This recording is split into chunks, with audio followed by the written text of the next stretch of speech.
সারা দেশে ন্যায় নোয়াখালীতে ধর্মীয় ভাবগাম্ভীর্য ও আনন্দের মধ্য দিয়ে উদযাপিত হচ্ছে পবিত্র ঈদ উল আজহা। সকালে জেলার বিভিন্ন ঈদগাহে অনুষ্ঠিত হয় ঈদের জামাত।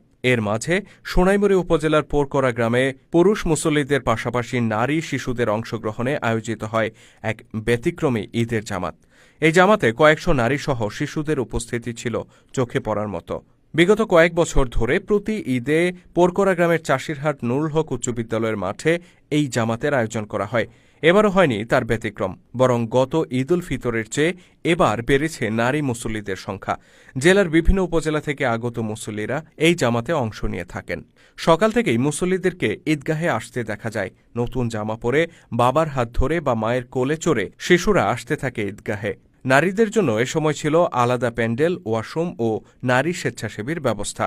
সকাল ৮টায় আনুষ্ঠানিকভাবে শুরু হয় জামাতের কার্যক্রম। এ সময় মুসল্লিদের উদ্দেশ্যে খুতবা দেন হিজবুত তৌহিদের ইমাম হোসেন মাহমুদ সেলিম। তিনি মুসল্লিদের সামনে হজ ও কোরবানির উদ্দেশ্য তুলে ধরেন। তিনি বলেন, বছরে একবার মুসলিম জাতি কাবার সামনে ঐক্যবদ্ধ হয়।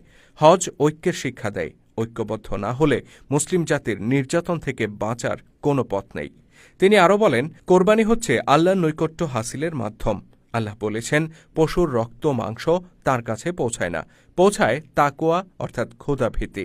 আসল কোরবানি আখিরে নবী হজরত মুহাম্মদ সাল্লাল্লাহু আলাইহি সাল্লাম ও তার সাহাবীরা আমাদেরকে দেখিয়ে গিয়েছেন।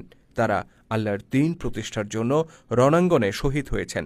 সুদ, ঘুষ, অর্থ পাচার, ধাপ্পাবাজি করে গরু জবাই দিলেই কোরবানি হয় না, বরং আল্লাহর দ্বীন প্রতিষ্ঠার সংগ্রামে নিজের জীবন উৎসর্গ করাই কোরবানির আসল উদ্দেশ্য, বলেন হিজবুত তৌহিদের এই সর্বোচ্চ নেতা।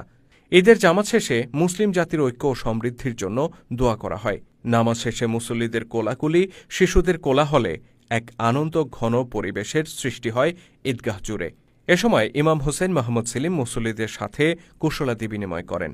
পরে মুসল্লিদের মাঝে খাবার বিতরণ করা হয়।